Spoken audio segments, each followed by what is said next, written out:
Comrades, members of the various SA governments, dear participants in the first sleep of SA heads of state, good morning. It was a great pleasure and an honor to be here today. A blessed date, a memorable date, July 6, 2024, here in Niamey. First of all, let us give thanks to God who made this day possible. We thank Him for everything He has done for us until today, and everything He will do for the people of the AES. Please allow me also to pay tribute to the Nigerian people, these people who have suffered so much since the advent of the CNSP, and who continue to remain standing. Thank you to the Nigerians who gave us a warm welcome yesterday when we set foot on the soil of our homeland here. You are more than friends, you are more than neighbors, you are our brothers, you are our sisters. Because fraternity goes beyond friendship or neighborhood. We have the same blood flowing through our veins. In our veins runs the blood of these valiant warriors who fought and who reserved these lands that we call Mali, Burkina, and Niger. In our veins runs the blood of these valiant warriors who helped the whole world get rid of Nazism and many other scourges. In our veins runs the blood of these valiant warriors who were deported from Africa to Europe, America, Asia, or whatever, and who helped build these states during slavery. In our veins flows the blood of worthy men, of robust men, of capable men. And for this, let us be proud and thank you for being a national of the AES. Africa, this continent which has suffered so much and which continues to suffer because of the imperialists. These imperialists have only one cliché in mind: Africa is the empire of slaves. This is how they see Africa. For them, Africans belong to them. Our land belongs to them. Our basements belong to them. They have never been able to change software until today. It's deplorable. But how does he do it? It is unfortunately since the 1960s that these 6,000 acres of independence were given to Africa. They just placed local valleys at the head, according to them, of their sub-prefecture to be able to continue to supply them. These local valleys that we are going to describe today as living room slaves have no other guide than to seek to live like the master, to satisfy the master, and to do everything that the master dictates. They steal, they plunder our states, take everything to the master, and their wealth is kept with the master. They do everything to live like their master and always satisfy him. When the master commands, they execute. Do you know who these parlor slaves are? We will explain to you what it is. These are individuals who have no dignity, who have no morals, who have no personality. But the slave master always knew how to identify these individuals. They are always ready to betray their brother to satisfy the master. They have betrayed us since independence, and others continue to betray us until today for the benefit of their master.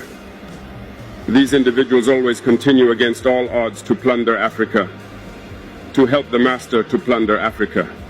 They like to say it every year. In their economic survey, Burkina is the poorest country, Mali is the poorest country, Niger is the poorest country. We are ranked among the last. All right, if we are as poor as they say, but when the time came to take responsibility, we asked these masters to leave the place. Why don't they want to leave? Because we take the case of Niger. For more than 40 years, certain countries have exploited uranium to produce energy at home. From Ottawa to Paris, the streets are illuminated. It's light. But in Niger, it's darkness. Security that served us. When you go to our states, our soils are drilled all over to search for precious metals such as gold. But often, there is not even the slightest accessible road to reach areas where they exploit some basic social services. This is why we decided to revolt and take the destiny of our countries into our own hands.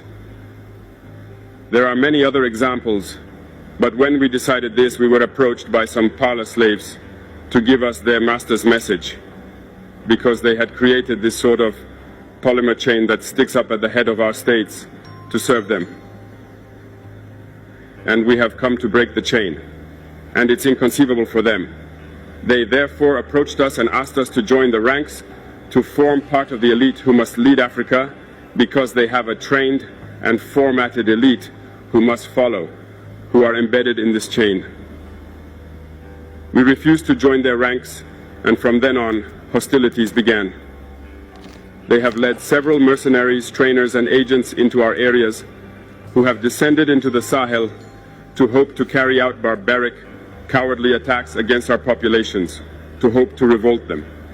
In addition to these attacks on the ground, communicational attacks, manipulation, disinformation, etc., are full in their souls. But the people of the Sahel have understood, and we will never be able to manipulate them again. They know where they come from, they know what they are doing, and they know where they are going. We are not going to allow this anymore. People are awake, and people are fighting today, not for ourselves, but for generations to come. And thank you all for the fight that is being fought. It never makes us cry. We are not going to tremble. We will face. We will fight for real independence, for our freedom. Because to scare the people of the AES, these individuals only have 3 terms in their mouths: democracy, freedom, human rights. Of course, their local values are only elected in a democratic process, free and transparent to, according to them, their values. What could be more normal that people want to impose this on us because they are the ones who make the rules, all right? We decided to take responsibility for ourselves. This is why on May 26, 2023, when Niger decided to turn the page, the slaves of Salon and their masters mounted the high horse. They put their local values forward and decided to wage war against the Nigerian people. We therefore said, whoever dares to attack Niger, we will face, because we will wage a merciless war until the last drop of blood for anyone who dares to attack our states. This word, this decision that we had yesterday, is relevant today and will be relevant tomorrow and forever. Thus, the AES was born on September 16, 2023, in a mutual defense architecture. But we found it necessary to extend and enlarge the AES architecture. What brings us together today must allow us to move into other areas in addition to defense, notably finance and the economy, infrastructure, health, education. Anyway, so on. I therefore hope that this moment will be a story for us that we will write for the AES, but especially for Africa and for the whole world. May God enlighten each and every one of us. May God inspire us in these tasks entrusted to us, and above all that, when we carry out all our work, may we have only one thing in mind: the supreme interest of our populations. On this, we pray once again to the good God that He accompanies us all in our various tasks, that He protects our fighters who, thanks to them, allow us to sit here and exchange around the future of our states. So be grateful once again, Nigerian people. Be united and united. People of the AES, thanks.